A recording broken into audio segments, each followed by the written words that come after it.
one thing straight. So the plural of nebula is nebulae. Okay, so in that case, the title of this poem is called Nebulae. Okay.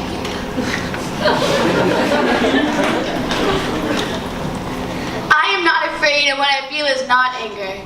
Nebulae of emotions float from me, and I want you to find them so bad. But you are a sun from a different galaxy, and oblivious to my fears that I will keep exploding, and you will float soundly through your universe, and the galaxy will be quiet in awe of your willpower.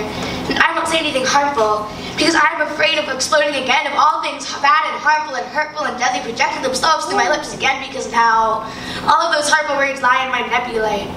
Drifting in space towards your star that I want so bad to explode too, so we can mesh our emotions of evil and crazed minds and dominate the system, leaving our enemies afraid, for our fear has exploded too, because words always leave meteors between the best of friends and turn them into the worst of enemies. Two different stars, different galaxies, and then the comets rain down from the sky, being insult and push and split them apart way too much, and all that will be left is a black hole that sucks all nice thoughts into it. And tell me, how can nebulae feel fear and anger? Because I don't, because I have exploded so many times when the clock went all tick and no talk, and it's not like I can block you out, because I know the alarm is clanging in your head too, to right, and bang your ideas out in order to make more planets and split more oceans and explode again and again, because it feels so damn good to let everything go. But when something sticks for too long and leaves trails of fire in their skies, you know they will explode soon. And I hope you find my meteor somewhere up there in the dusty sky, so we can mesh our feelings and merge our planets. I know this whole thing is so cliched, but you have to keep your cool and don't sweat the petty stuff. And I'm blowing my voice for you because I am telling you that I am not afraid of anything anymore, because you can't wait for the words to find you. You have to find the words, and I am so sorry if you have run out of talks and chances of knocks at the door and waiting for adventure to find you and promise to bind you to a future that never ends. And yet that all depends on if you explode, if your planets keep spinning, and if your heart keeps working, and if you go out and find the words and not sit on your couch all day. And it all depends on if I am afraid of you, because you will be too good at this all. This all depends on if you try to take the words, and this all depends on if you try to find meaning in this poem.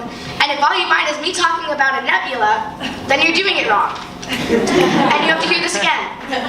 Because tell me, do you feel like exploding? And no, don't even answer that, because I know you may already have 29 planets and a booming voice and fingers that dance across your keyboard, but you lack the anger. You lack the fire to turn your planets into habitable ones. You lack the answer to tell me, why can you write about nebulae when I can write about them too? And why can't everybody just explode already? And I'm telling you to shape up, and you know what? Just explode, because maybe I am wrong, and maybe I haven't exploded yet, but I think I just did. And if you're listening to the voice in your head, then you're doing it right. And if you haven't stopped now, then you know that you never will, but just take the fire that turns meteors into words and planets into poems. So pick your poison. Make me afraid of you. Convince me to be nice to you. Or force me to respect you and go write a poem.